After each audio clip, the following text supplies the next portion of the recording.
cara, peraí que eu tenho que me pentear. Não, brincadeira. Já está direitinho, não sei. Vamos lá. Desculpa, eu sou muito ruim para nome. Como é que é o nome seu mesmo? Meu nome é Douglas.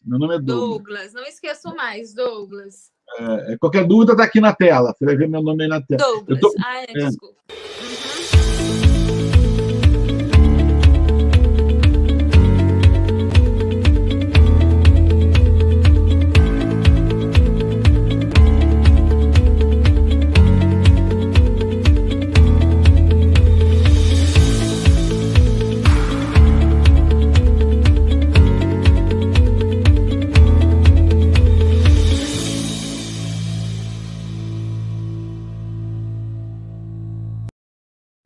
E estamos de novo aqui em rede mundial, pelo YouTube, Facebook, Twitter e todas as outras plataformas, pelo nosso podcast, falando da história de brasileiros que saíram pelo mundo afora, buscando sonho, ajudando os outros a terem sonho e contando histórias maravilhosas. Às vezes, as pessoas pensam que o sonho sem fronteira só traz coisas boas na vida das pessoas, e a gente está querendo alertar você das coisas boas, saber que como você pode ter as coisas boas, mas também alertar você das coisas que podem não ser tão boas assim. Antes de eu continuar falando, coloca aí de novo aí, ó, segue a gente no YouTube, se inscreve no nosso canal, dá um like no vídeo, isso aí, ó, apareceu aí, ó.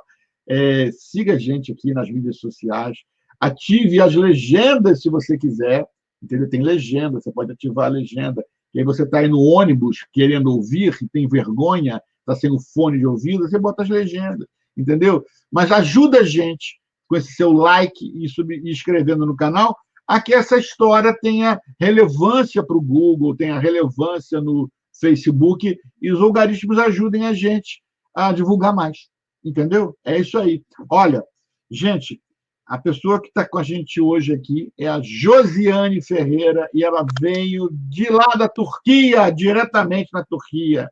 Como é que está, Josiane? Olá. Tudo bem? Tudo jóia. Bem com você? Tudo bem. Estamos no inverno na Turquia, né? Nós estamos em fevereiro. Está nevando aí na Turquia? Não, né? Está nevando. Em que cidade você está na Turquia? Eu estou em Istambul. Istambul não é a capital da Turquia, apesar de muitos acreditarem, né? Porque é uma cidade muito grande e muito turística, mas é uma cidade muito boa para se viver. Se eu não estou enganado, a Istambul é uma das únicas cidades do mundo que está situada em 2 continentes diferentes, não é isso? Isso mesmo. Você consegue ir da Ásia para a Europa de metrô, de ônibus, de carro, de trem, de barco e de avião. Você vê como é que pode? O pessoal não sabia disso. Sonho Sem Fronteira também é cultura. As pessoas não sabem. E você que estudou aí lá no colégio o Império Otomano, nós estamos falando de Turquia. Né? É tudo que acontece na Turquia, não é isso? Você está em Istambul. Existe uma comunidade brasileira grande na Turquia, em Istambul propriamente? Existe em toda a Turquia, os dados do ano passado, 2020, 600 brasileiros. Olha, tem uma comunidade boa aí. É uma comunidade boa. Você veio de onde do Brasil? Onde você estava no Brasil? Você era de que cidade do Brasil? Tá, eu sou natural do sul de Minas, sou mineirinha, mas eu, antes de vir para a Turquia, eu estava morando em Campinas, São Paulo. Por 10 anos eu morei em Campinas até poder estar aqui na Turquia. Que legal. E você fazia o que em Campinas? Em Campinas, eu com meu esposo, nós temos uma empresa. Ele é design, então ele sempre gostou muito dessa parte e começou a trabalhar com cinema. E aí, numa das vindas dessa para a Turquia, que a gente queria conhecer, uma das comunidades sírias que estavam se imigrando para cá por conta da guerra, e ele queria fazer um documentário com alguns sírios, a gente acabou se apaixonando e ficando por aqui, para a Turquia. E você está aí desde quando mesmo?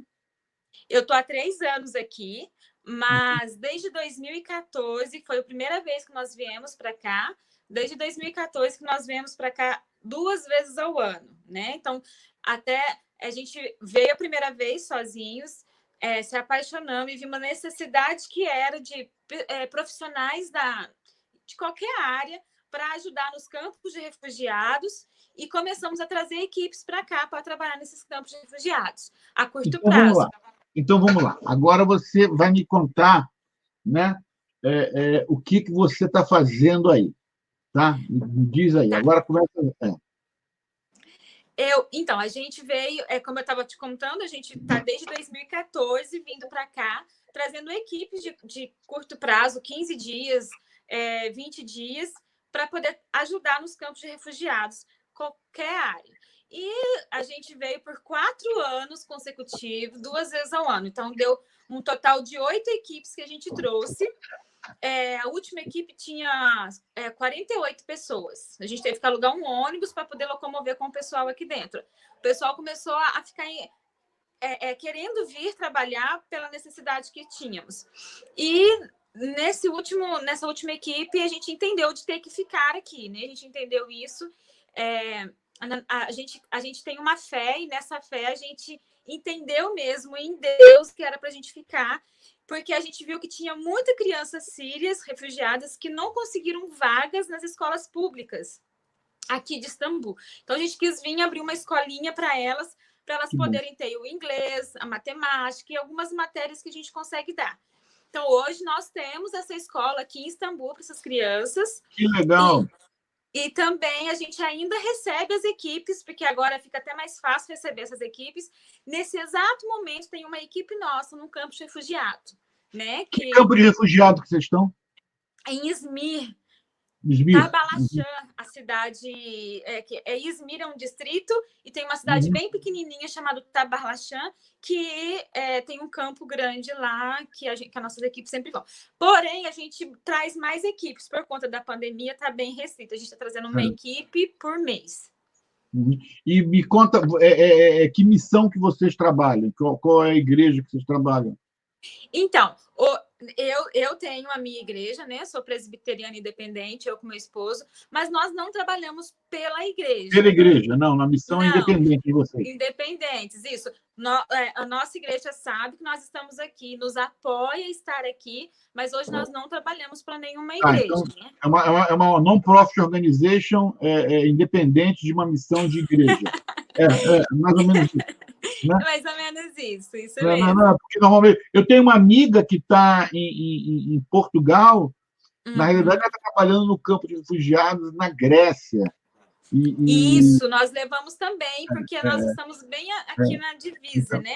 Aliás, a Kátia, eu quero trazer a Kátia em um desses programas nossos, mas a Kátia está com um grupo de missionários de eu não sei de onde, mas ela tem esse trabalho deles é financiado, não é apoiado, né, por um grupo de missionários, uma missão de uma igreja, não sei qual, não sei se é presbiteriana, batista ou metodista, mas por isso que eu te perguntei, entendeu? Mas então o seu trabalho é independente, né? Sim, sim.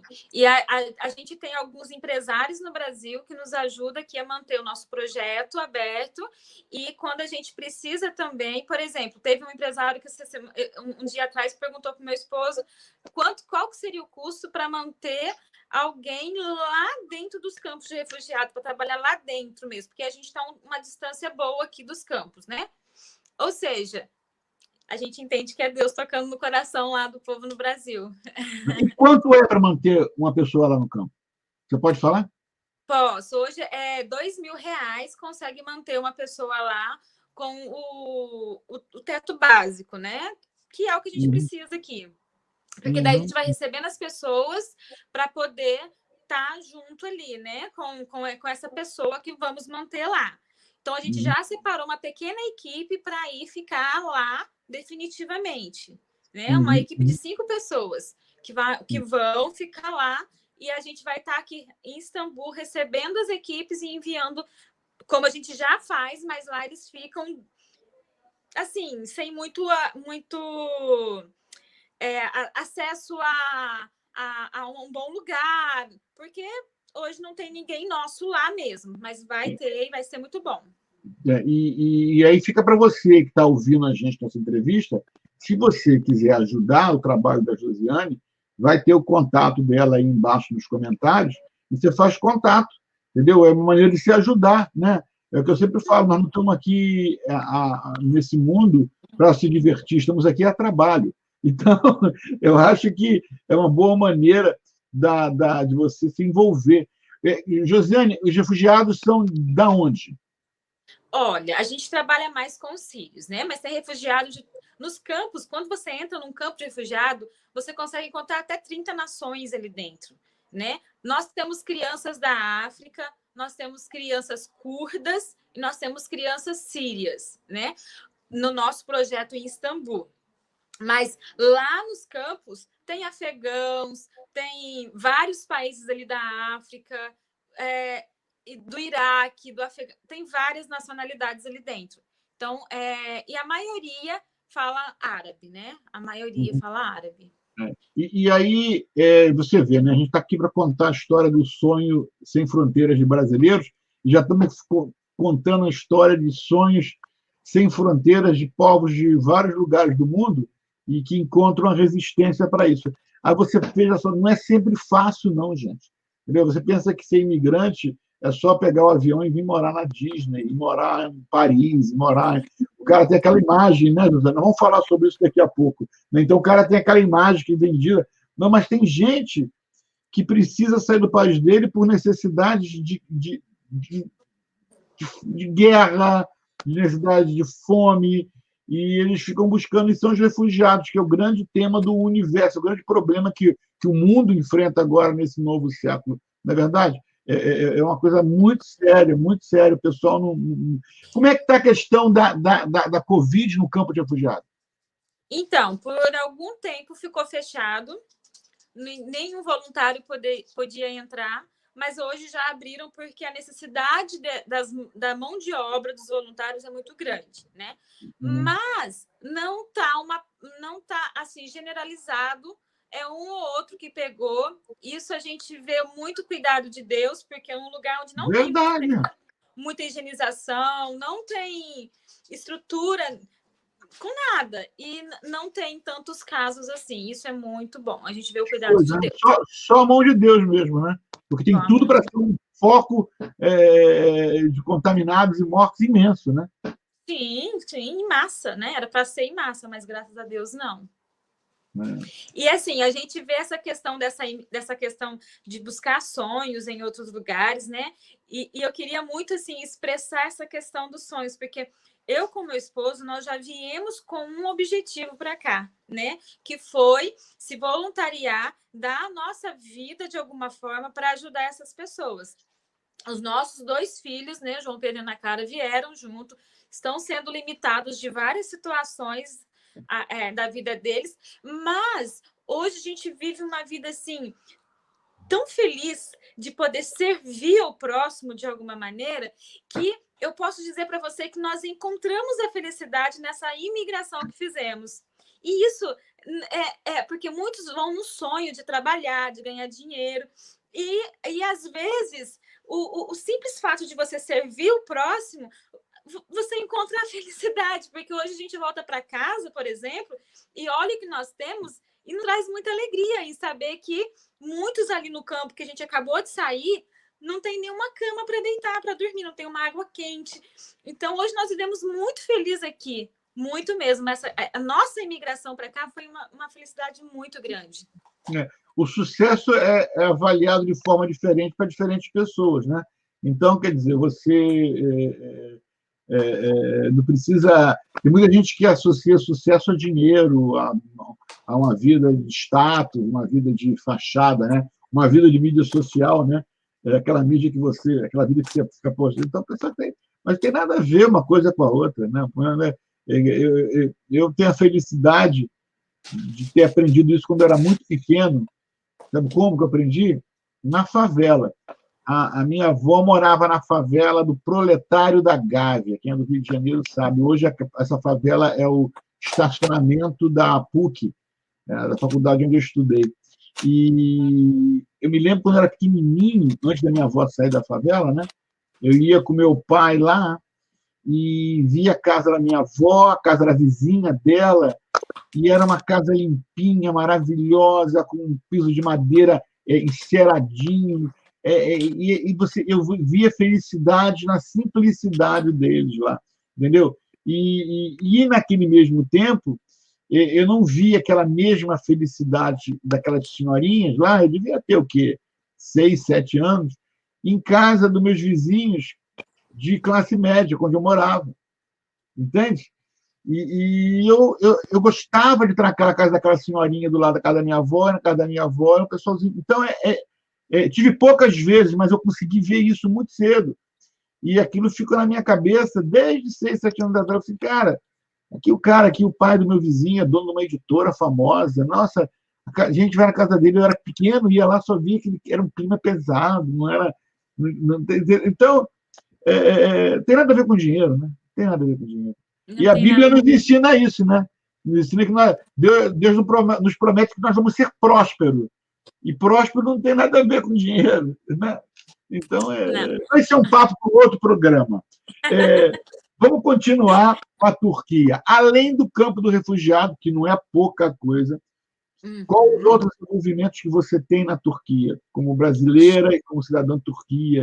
Você já é uma cidadã otomana. Joia. Então, a gente tem a nossa escolinha, né, com os refugiados e o trabalho dentro dos campos. Fora isso, hoje eu faço parte do Conselho de Cidadãos Brasileiros aqui em Istambul. Então, nós trabalhamos juntamente com o consulado, e eu quero elogiar muito o consulado de Istambul, que faz um trabalho muito excelente, muito bom. E qualquer situação que chega até a nós, de qualquer pessoa que está na cadeia e precisando de ajuda, brasileiros, né? Ou de alguma situação do tipo mulheres que vêm para casar com turcos e acaba ficando numa situação de violência doméstica, então nós ajudamos essas pessoas de alguma forma, né? Então, hoje, por exemplo, por favor, Pode deixar o cachorro latir. Deixa o cachorro latir. Não seja repressora. O cachorro é um ser humaninho, já dizia o Haddad. Deixa o bicho quieto. Ele quer brincar comigo. Deixa, bota ele na tela, apresenta ele para quem está vendo, gente. Deixa de ser ruim. Traz o Bubu aqui para me apresentar ele. Mas continua, você estava falando. Não, por favor, Isso. por favor. Você estava falando das mulheres que vão para aí em busca de casa. Conta essa história um pouquinho. Eu vou te interromper para você contar um pouquinho dessa história. Tem problema? Quer dizer que. Olha lá. Chegou aí o artista, o nosso convidado especial. Como é que é o nome dele? Bold. Bem, ele fala árabe ou ele fala português? Português. O pessoal está pensando que é brincadeira, mas os cachorros de imigrante, eles são bilíngues, cara. Eles falam a língua do local. Né? Aqui em casa, meu cachorro fala em português, ele fala em inglês com meus filhos. Né? Então, são bilíngues. É mais inteligente que eu. É verdade. Eles entendem a gente em casa e entendem o pessoal na rua quando quer falar com eles. É verdade. Mas vamos lá. Conta essa história. Existe isso, não é só na novela, não? Existe gente que vai iludida por um sonho sem fronteira e entrando numa furada sem tamanho? Existe esses dois públicos que eu te falei, né? A mulher que se apaixona na internet e vem atrás de um casamento e, de repente, o príncipe virou sapo e começa a violentar, aprisionar ela dentro de casa. E tem muitas que conseguem entrar em contato com o consulado e o consulado consegue fazer alguma coisa. Tem outras que nem conseguem entrar em contato com o consulado. Então, isso é muito sério. E a gente está fazendo uma cartilha para prevenir essas mulheres que vêm atrás de um sonho, né, muito romântico. Eu não vou generalizar, dizer que não possa acontecer né, um casamento feliz dentro de duas culturas. Não é isso que eu estou querendo dizer, mas que é muito perigoso você conhecer alguém pela internet e ir para esse país é muito perigoso. Então, a gente já resgatou 2 mulheres em cárcere mesmo, em casa, que a gente conseguiu tirar. Foi eu lá, eu com uma amiga, pegamos, colocamos dentro do carro, saímos correndo e conseguimos, junto com o consulado, comprar passagem e nessa pandemia toda conseguimos enviar para o Brasil. Então, tem outras aqui que não estão num processo tão perigoso, mas querem ir para o Brasil, querem sair desse relacionamento abusivo. E também temos a questão de brasileiros que a gente conheceu muitos de perto mesmo, de eu colocar meninas dentro da minha casa que saem da prisão, porque aqui tem a saidinha, que é quando você está num processo de socialização fora da cadeia. Então, elas não têm aonde ficar. Já coloquei muitas dentro da minha casa. E aí a gente consegue conviver e saber que é um sonho que elas vão buscar, porque os traficantes oferecem para elas dinheiro para trazer droga para a Turquia. E elas, iludidas com aquele dinheiro, vão mudar de vida, vão construir um cômodo a mais na casa, vão conseguir comprar alguma coisa que sempre sonhou. Chega aqui, é pego pela polícia e hoje a lei na Turquia é 25 anos de prisão. Então é um sonho que vai pelo ralo abaixo, né? E a pessoa tem família no Brasil. Eu tô com uma moça aqui que tem filhos no Brasil e que está sofrendo demais, porque ela gostaria de estar vendo os filhos crescer, mas está preso aqui. Né? Então, a gente tem acompanhado de 600 brasileiros aqui na Turquia, dos dados de 2020, 10% está preso. Que isso? Por causa de tráfico de drogas? Por causa do tráfico de drogas. Maioria mulheres ou homens? Os dois, ambos, né? Eu tenho 2 histórias de mulheres que estavam grávidas, que engoliram a droga e colocaram a vida dela e da criança em risco. A criança nasceu na prisão, cresceu na prisão, porque a criança pode ficar até os 7 anos na prisão. Olha. E depois ela vai para um orfanato aqui da Turquia. Uma dessas crianças ficou comigo 6 meses, porque a mãe não queria deixar ir para o orfanato. O consulado fez um documento me dando autorização para ficar com essa criança até eu ir para o Brasil e levar para a família dela no Brasil.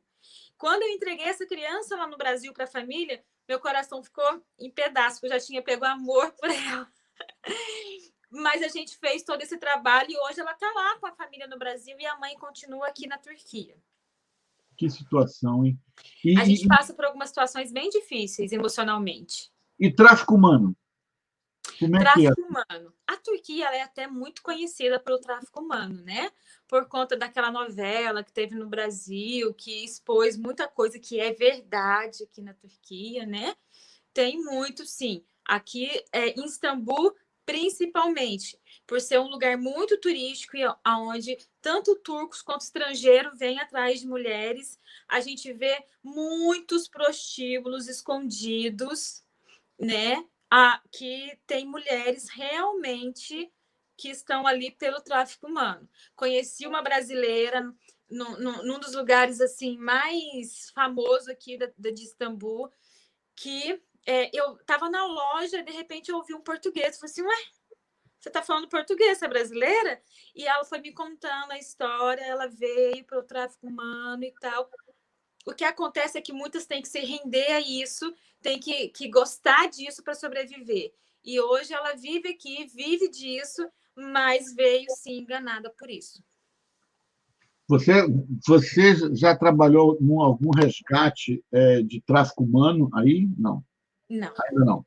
Não, assim, não porque às vezes o meu marido coloca limites em mim, né? Porque é muito perigoso algumas situações. Não. Até o fato de violência doméstica é uma situação bastante complicada. Perigosa, porque o que acontece é que a gente esperou o momento certo para tudo acontecer, porque se o marido vê ou descobre, é perigoso para nós, sim. Tem que ter muita cautela. Aqui, esse trabalho aqui na região é feito por organizações especializadas para isso. E detalhe, às vezes a pessoa que resgata nem sabe para onde essa pessoa vai ficar escondida. Eles Isso mesmo. entregam essa pessoa para aquele agente que vai levar ela para um lugar escondido, que nem quem resgatou sabe onde que é. Isso É uma mesmo. coisa assim, porque ela pode estar sendo seguida, pode estar sendo isso, pode estar sendo aquilo. É uma coisa que as pessoas têm que ficar bastante alertas com isso, né? E agora, vamos falar da comunidade brasileira aí, na Turquia. É unida? Como é que é? Agora, com a pandemia, eu peguei essa liderança do conselho bem no início da pandemia. Então, foi tudo muito diferente. Mas, antes da pandemia, sempre tinha alguns eventos onde os brasileiros se reuniam para poder estar juntos na comida, na música. O consulado, uma vez no ano, fazia um evento muito joia, onde todos se reuniam. Mas agora tá bem difícil essa questão de reunir todo mundo junto para a gente poder ter essa convivência. Porém, pelos grupos dá para perceber que nós estamos bem, assim, estamos caminhando para um caminho bem jóia. Então, a gente tem um grupo aqui no Facebook, onde qualquer situação um comunica lá e todo mundo fica sabendo, todo mundo agradece, situações boas, situações ruins, até encontrei leite ninho, encontrei leite condensado. É muito jóia. Como é que está a pandemia aí na Turquia hoje? Como é que está a situação em Istambul? Jóia. Hoje a gente está no regime bem cerrado, tá para abrir já, né?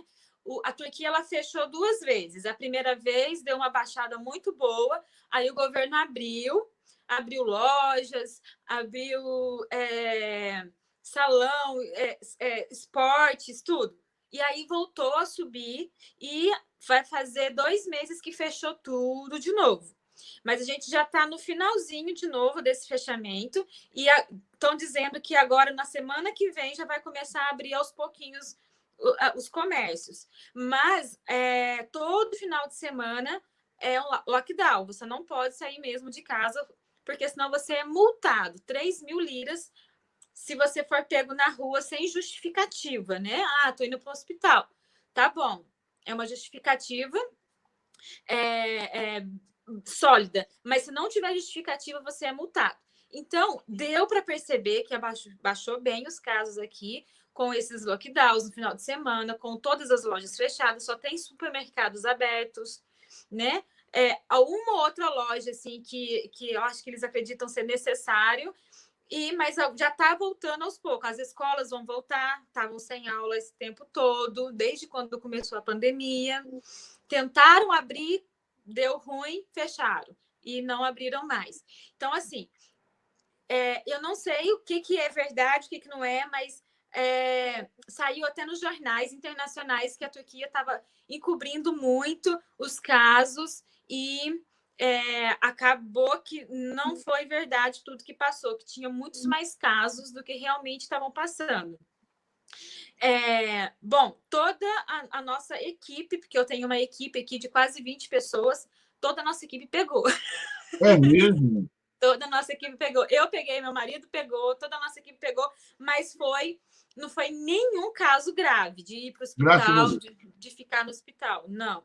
Mas, de fato, se tiverem escondendo alguma coisa, pode ser por conta disso também, porque muitos nem ir para o hospital foram, porque teve todos os sintomas. Eu tive que ir para o hospital, porque eu fiquei com uma falta de ar muito grande e eu acreditei que poderia ficar pior os meus pulmões, então eu fui. Tive que ficar de castigo, não podia sair nem da porta para fora, tomei os remédios do governo, que aqui a fiscalização também é bem cerrada quando você tem. Eles inventaram um código reza que hoje, para eu andar de ônibus ou metrô, eu tenho que ter um cartão que tem o meu código. Eu passo lá esse cartão, se der vermelho, eu não posso entrar. Porque se eu vou no hospital hoje e dar positivo para a Covid, o que acontece? Esse meu código, ele vai dar que eu estou com positivo. E aí eu não consigo fazer nada, não consigo ir em lugar nenhum, entrar em ônibus, entrar em lugar nenhum. Então, tem um código aqui que eles estão controlando toda a comunidade turca. Bem bolado isso, né? Bem bolado isso. E vacina, já começou a vacinar aí? Já começou a vacinar. Primeiro foi os profissionais da saúde, depois os profissionais da educação, os idosos, e por isso que eles estão acreditando que agora vão conseguir abrir de novo tudo, porque já tem uma parte boa da população, eu não sei te dizer números certos, mas já tem uma parte boa da população já vacinada. Então, vacinando no campo de refugiado? Não precisa nem responder. Mas aí. Não, É uma esses são tristeza. os últimos. Uma tristeza. Que conselho se daria para alguém que quer imigrar para a Turquia? Olha, é um país lindo, né? Não é um país para se fazer riqueza, porque a moeda aqui ela não é alta. Mas é um país assim que de segurança não tenho que reclamar. A saúde também não tenho que reclamar. A gente tem vivido muito bem em relação à saúde. A educação também tem muitas escolas boas, tanto do governo quanto particulares. Então, a gente, assim, para ter uma vida segura, é um bom lugar para se viver. Para os filhos crescerem em segurança, eu moro em Istambul. Istambul ela é maior que São Paulo. E a gente não tem a violência que tem no Brasil, que tem em São Paulo, que tinha em Campinas, onde eu moro, que tem em Campinas, onde eu morava. Então, aqui, os meus filhos andam sozinhos, eu ando com o celular na mão sem me preocupar. Então, essa questão de segurança, saúde, educação, é um lugar bom para se viver. Não é um lugar para se fazer riqueza. Mas aí, né? Cada um analisa. E você me diga uma coisa: o que é muito ruim aí? O que é muito ruim aqui? Principalmente o imigrante, né? Que vai tentar uma vida aí. Sim, eu hoje, dizer por mim, né? Porque eu tenho filhos e tal, o turco, ele passou por uma fase muito complicada antes do Ataturk. Aula de história agora. O que Explica acontece? tudinho, explica do começo, estou boiando aqui. Depois do Império Otomano, o Ataturk veio para mudar tudo, né? Ele que expulsou todas as outras nações que estavam aqui dentro querendo um pedacinho da Turquia. Ele mandou todo mundo embora e o que aconteceu? Ele fez da Turquia o que a Turquia é hoje. Mudou a língua, porque aqui falava árabe, mudou a língua da Turquia para o turco. A Turquia virou o centro do comercialização, né? Todos aqui ao redor compravam da Turquia. A Turquia foi crescendo, foi crescendo. Então, hoje a Turquia é um país, assim, toda a região aqui da Ásia, muito visada, né? Então, assim, foi crescendo, crescendo, crescendo, crescendo. E eu me perdi. Qual foi a pergunta? Desculpa. Coisa ruim da Turquia. Sim. E aí, o que acontece? Hoje, imigrante, uma pessoa de qualquer nacionalidade que não seja turco, os turcos, eles já olham com de uma forma não tão assim, joia. Porque quando se fala de estrangeiro para o turco, ele lembra lá atrás. Vem de toda a lembrança do sofrimento que a Turquia passou com os estrangeiros, muitas mortes, muito sofrimento mesmo. E aí, o que acontece? Hoje, o brasileiro, graças a Deus, ele é bem visto por conta do futebol. Né? Nós temos grandes homens que fizeram sucessos aqui no futebol e o Alex Souza, por exemplo, ele tem uma estátua dele aqui, porque eles veneram o Alex Souza, né?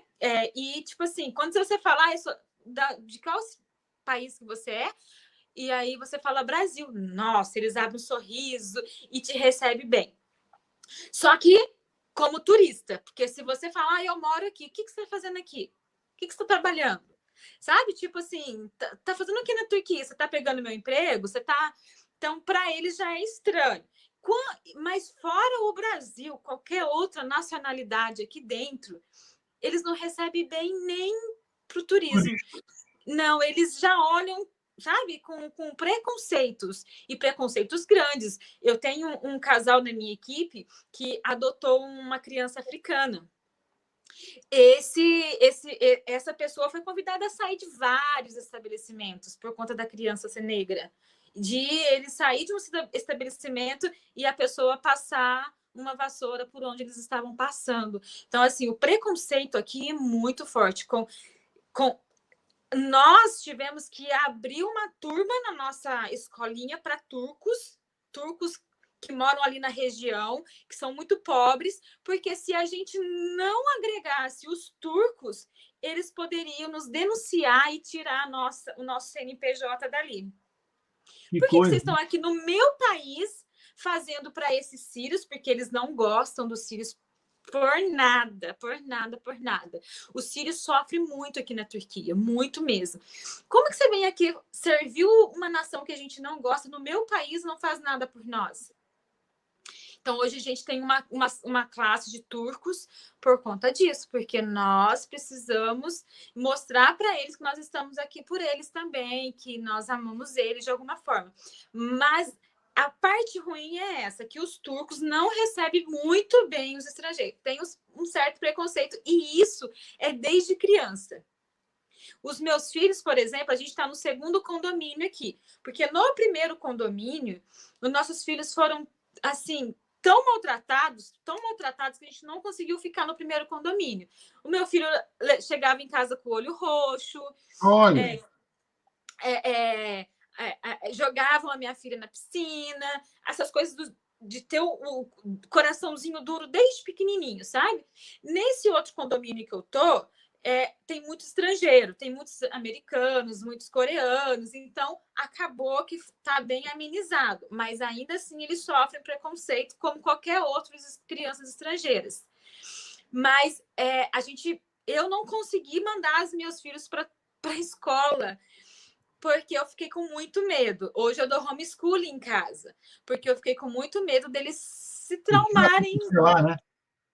Do que vai acontecer lá e do que eu vou ficar sabendo, do que eu não vou ficar sabendo.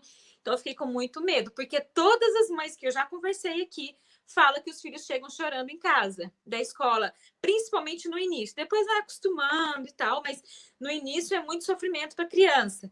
Então, como meus filhos já têm um histórico, né? Porque eu tenho um histórico de adoção e já tenho um histórico muito assim triste de adoção, então eu não queria causar mais trauma neles. E eu disse, não, vou dar aula em casa. E hoje a gente faz 3 anos que eles fazem homeschooling. Você está quantos anos de novo, te perguntando? Aí você está... 3 anos. 3 anos de idade. 3 anos. Morando, né? Morando, mas você vinha antes e voltava, como você falou, né? Isso mesmo. Falando de voltar para o Brasil? Por enquanto, não tenho. Nós não temos, nem eu, meu esposo, e muitos da nossa equipe também não tem, porque mesmo com a pandemia, muita coisa assim, com dificuldades para se locomover em algumas situações, tem muita coisa que a gente tem feito, muita coisa boa que a gente tem visto resultado, né? Estamos agora com um libanês, porque a gente tem uma casa para receber as pessoas que estão perdidas aqui em Istambul, em qualquer situação de perigo. Estamos agora com um libanês que ele estava na rua, né? E, assim, por acaso, um taxista levou ele para casa, porque ele estava com muito frio, porque aqui está nevando, levou ele para casa e falou, de onde que você é? Ele falou assim, bom, eu sou do Líbano e do Brasil. Minha mãe e meus pais estão no Líbano, mas eu morei um tempo no Brasil e falo português.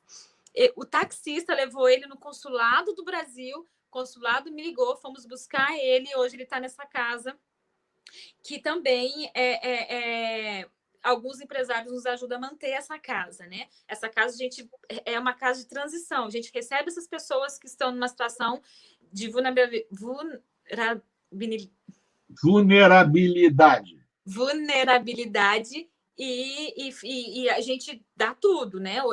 Esse menino, por exemplo, de 22 aninhos, tadinho, tem nada, ele estava na rua porque não tinha nada, então a gente dá a casa, a comida e acompanha e tudo isso é mantido por brasileiros que ajudam o trabalho de vocês aí na Turquia. Perfeito. Sensacional, sensacional. Perfeito, isso mesmo. O Brasil tem uma grande parte aqui na Turquia. Nossa, olha, eu fiquei... adorei bater esse papo com você. Que joia! E de saber que tem gente brasileira fazendo coisas boas, não só para brasileiro, mas para gente do mundo todo. Sim. E esse seu alerta para o pessoal aí que entra numa furada sem fim, né? Também foi muito importante. Sim. E eu agora, você que está vendo o nosso show aí, vai aí embaixo nos comentários, veja como é que você pode contactar com a Josiane e o marido dela nesse projeto maravilhoso que eles têm lá na Turquia, né? E, Josiane, muito, muito obrigado pelo seu tempo, tá? Imagina, o prazer foi todo meu. E continuamos nos encontrando aí pelo Conselho, né, de Brasileiros do Exterior, que foi da onde eu conheci a Josiane, de brasileiros se envolvendo com brasileiros fora do Brasil. Obrigado vocês que estão assistindo e fique aí ligado para o próximo episódio. Um abraço. Um abraço.